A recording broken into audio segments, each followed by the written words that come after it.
sucedido en las cruzadas fue en la península ibérica, en verdad.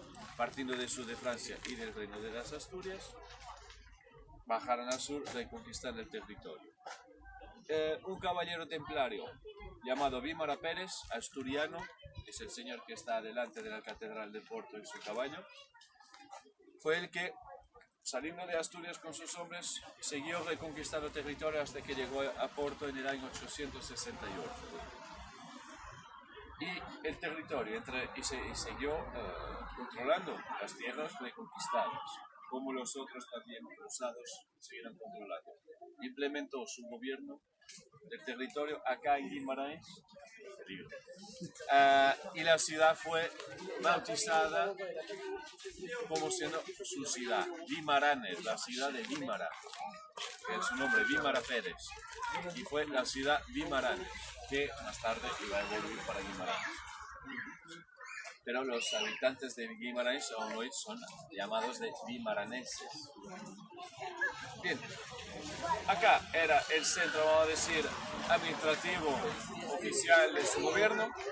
10 años después, en el año 878, había ya reconquistado territorio el Mondego, que pasa por y el Mondego iba a ser entre este año 878 y el año 1128 la frontera entre moros y cristianos. Por eso aún hoy llamamos a los del sur de Portugal los moros. Eso se dice más en el son los moros. Y se nota la arquitectura, los costumbres, los nombres, incluso las regiones. Alentejo, Algarve, los nombres que vienen de esos colapsos, que vienen del árabe.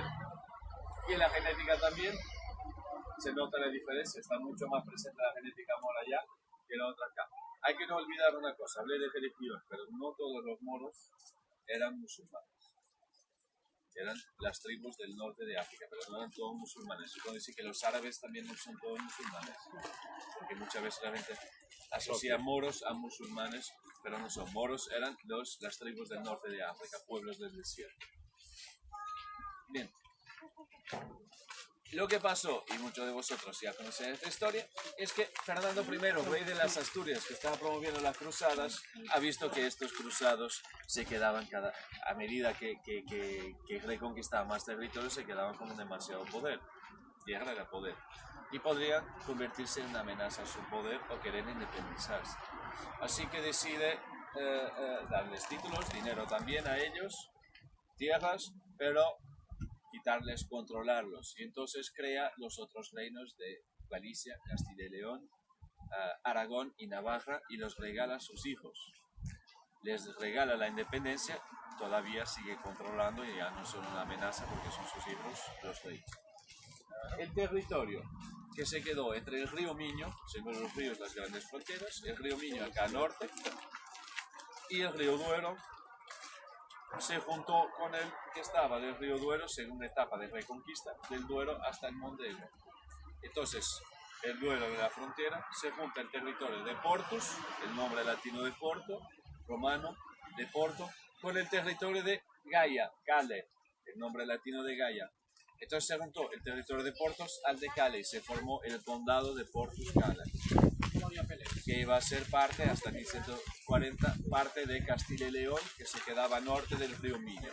Galicia, a donde soy, es allá, pero a la altura, en el tiempo, era más pequeñita y más para noroeste.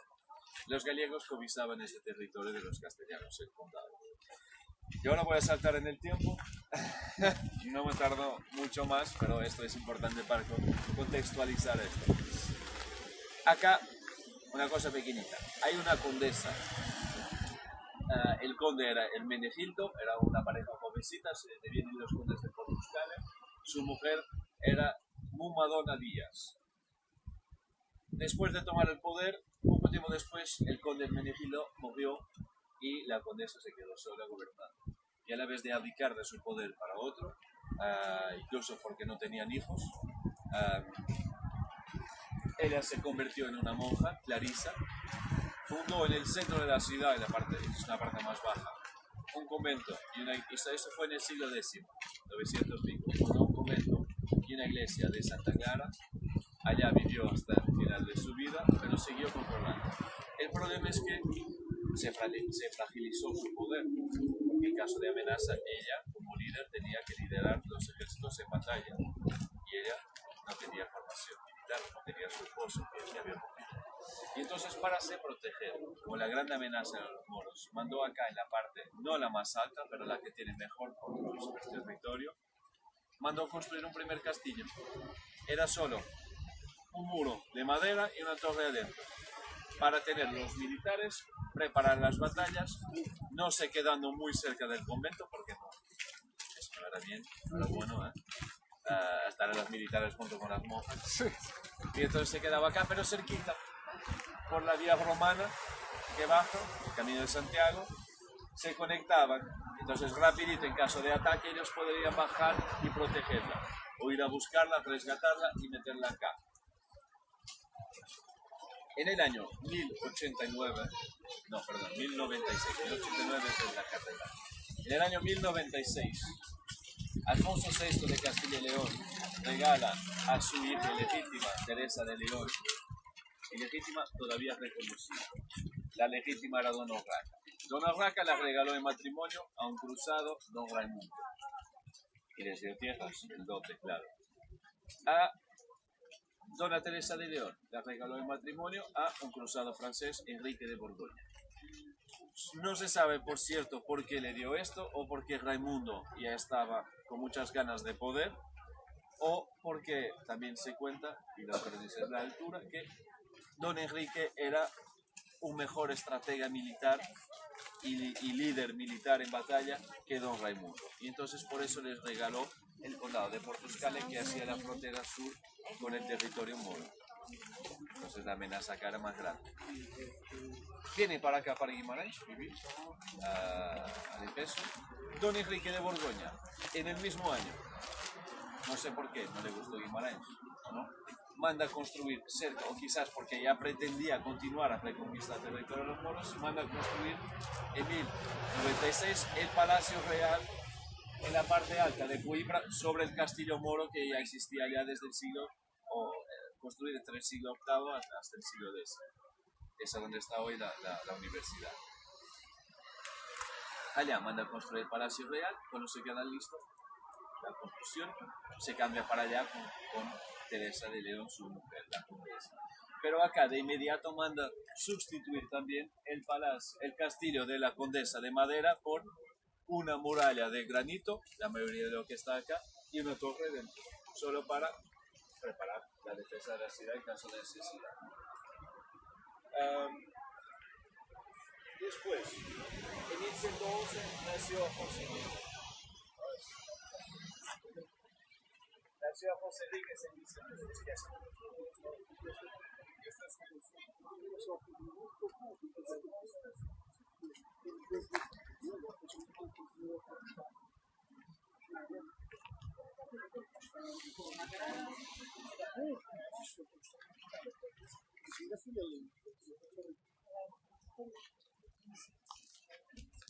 Vamos então para lá. A ver se começamos a descer.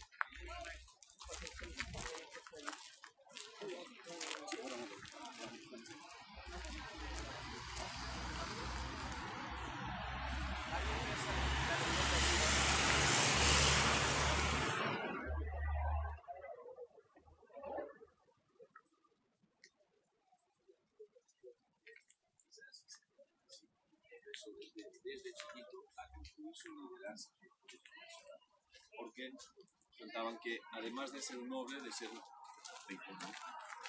Desde chiquito que no se apartaba del convivio con la gente simple, con los campesinos, y ellos lo admiraban por esto, por su humildad y porque lo veían ya como uno de ellos, ¿no? Y como un futuro líder, porque decía, la madre empezaba a acostarse con el enemigo, con Fernán Perestrava, un noble gallego, y había ya miedo de una guerra, de una disputa por el territorio, porque se sabía que los gallegos querían explotar.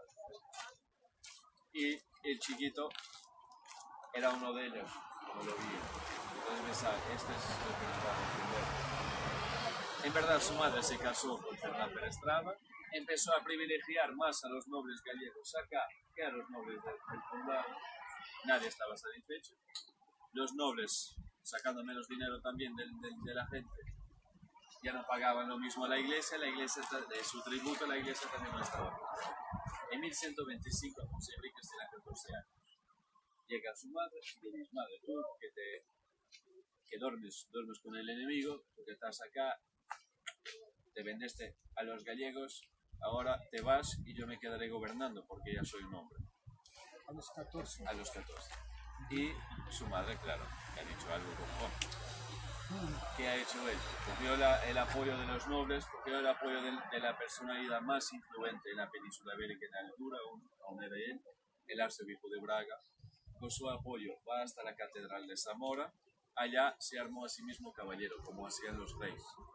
Eso ya quería decir que ya no reconocía a nadie sobre él. Bien, vuelve y dice: bien, no fue por bien, va por mal. Empezó a formar su ejército personal.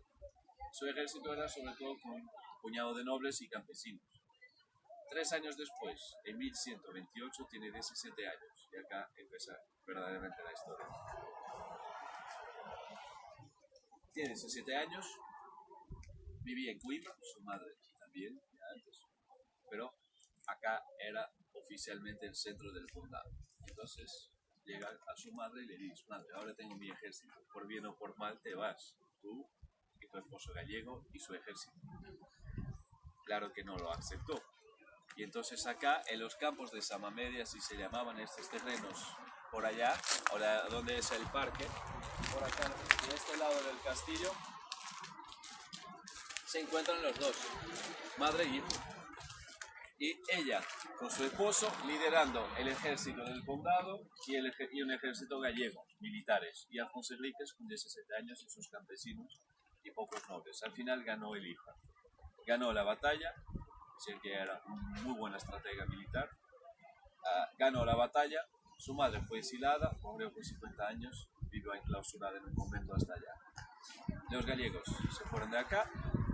Afonso Henriques pasa a ser el conde de Portusgal. Todavía nunca firmó como conde, siempre don Afonso Henriques. A partir de ahí tuvo unas peleas. Su abuelo, Afonso VI, murió. Fue sustituido por su primo, el hijo de Urraca, Afonso VII, rey de Castilla y León. Hubo unas peleas entre los dos. Todavía Afonso Henriques se ocupó sobre todo de la reconquista cristiana a sur contra los moros, expandiendo su condado, ganando más poder. Y siguió peleando hasta que en 1139, en la ciudad de Urique, que ya es bastante al sur de Lisboa, en Alentejo, ha tenido una victoria estupenda, porque estaba cercado por los moros. Se cuenta, o los cronistas de la altura, sus cronistas cuentan que uno dice que tenía 9 hombres con él, otro dice que tenía 2.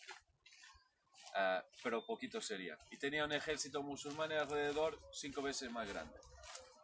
Ha conseguido el apoyo, enviar un hombre que rompió la barrera de los moros y fue hasta un convento cerquita que estaba regalado a los templarios. Han venido algunos, los ayudaron y han conseguido la victoria. Consolidó un poquito más su poder. Bien, lleno de moral también, y es tiempo de ser muy independientes. Reclama la independencia Afonso VII, con la Z, claro, y en 1140, algunos meses después, se juntan con sus ejércitos en la ciudad de Arcos de Valdevez, que se queda al sur del Miño, del río Miño, un poquito más al norte de Guimarães. Se juntan allá, pero antes de la batalla los dos primos se encuentran y hablan. Tenemos dos enemigos en común, al norte los gallegos, noroeste, al sur los moros. Y no interesa quién va a ganar porque después de tan grande batalla vamos a ser atacados porque nos vamos a quedar sin defensa. Y entonces deciden que hay que preservar sus hombres, sus defensas, eligieron sus mejores caballeros y los enfrentaron en un torneo militar. Bien, una buena estrategia. No fueron atacados ninguno de ellos. Al final, Afonso Henriques y sus hombres ganaron lo que se quedó conocido como el torneo de Arcos de Valdevez y fue la batalla de independencia de Portugal. Afonso VII, con fair play, reconoció el resultado justo, reconoció la independencia del territorio. Afonso Henriques vuelve, va hasta Coimbra, oficializa Coimbra como la capital del reino, nuevo reino de Portugal. Ahora, ahí surge el nombre de Portugal. El río Miño lo fijaron los dos y ahora la división entre el condado y el reino de Castilla, lo fijaron como la frontera. Es la más antigua de Europa hasta hoy, entre dos reinos independientes. Alfonso Enríquez, como el arzobispo no ha venido, el papa no ha venido, aunque ya pagaba el tributo a Roma, no hay problema, se coronó a sí mismo, rey de Portugal. Y se ocupa de pelear contra los moros, hasta que murió con 77 años de edad. Vivió más de 2 veces lo que vivió un hombre en la ciudad. Pero de inmediato nunca utilizó, nadie vivió acá. Pocas batallas después se prepararon acá. Todavía mandó reforzar el castillo que fuera el de su padre. Y como rey tiene que tener un castillo, oficialmente ha dicho, bien, este era de mi padre, va a ser el mío también. Y este castillo lo convirtió en su castillo, aunque la capital fuera Coimbra de inmediato. Mandó reforzar el castillo de su padre con las torres que hemos visto allá al lado de las puertas, con excepción de las de entrada principal. Y nada más. Como decía, hasta el año anterior había tenido el reinado más largo de la historia. Ahora fue traspasado por la reina Isabel de Inglaterra. Ya tiene 61 años de reinado. Antes era Alfonso Enríquez. Siempre peleando. 6 años antes, tenía 71 años, 6 años antes de morir, Alfonso Enríquez peleando una vez más contra los moros con 71 años. Y siempre invicto, ganando en Alentejo, intentando consolidar allá, porque hubo avances y recuos después. Se cuenta que después de una victoria más, que volvía de la batalla, sus hombres le dejaron caballos frescos en un establo, allá en un pueblocito cerquita. Saliendo del establo, que chocó con la cadera sobre su caballo, que rompió la cadera, o sea, la dañó, y que ha tenido una fractura expuesta en la pierna. Y de esto no se recuperó más completamente. Viendo que ya no se iba a recuperar, empezó a preparar su hijo para devenir el rey de Portugal, el segundo, que era Don Martiño. El segundo rey de Portugal es Sancho I. Todavía, como el padre ha vivido tanto tiempo, más que lo que vivió un hombre en la altura, 2 veces más o menos, perdón. Su hijo varón, más el primogénito, el heredero del trono, no sobrevivió a su padre, así que ha tenido que ser el segundo en la línea de sucesión.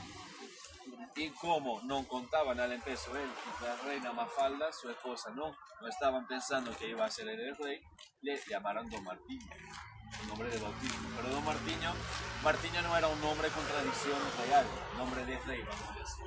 Entonces, antes de venir el rey, que se murió Alfonso Enríquez, él y su reina cambiaron oficialmente el nombre del hijo para Sancho, que era un nombre con tradición real. Llegó Sancho I. Fue el que en 1235 finalmente consolidó la reconquista de Algarve a los moros y fijó el territorio que hoy tenemos.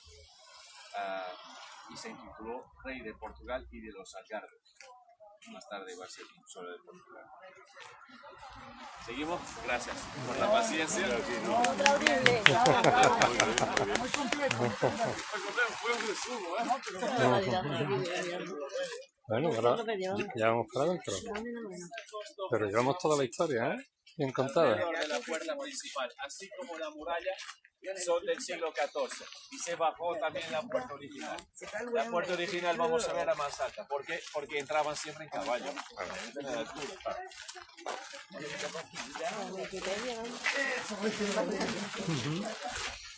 Mira.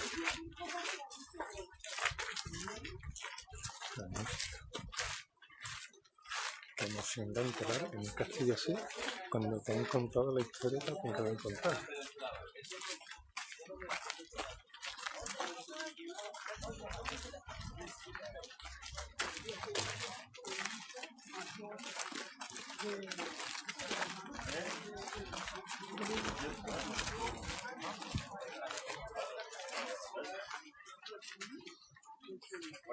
¿Verdad? Porque un hombre, yo tengo 34 años.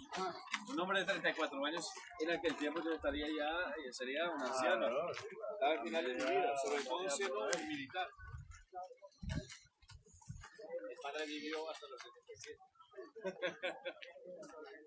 No sé si queréis visitar, si queréis compartir, pues seguir. Es que se puede mirar por acá. La visita es que nadie vivió. Es puro. Y la Torre del Cielo. Subir a la muralla, dar la vuelta, bajar.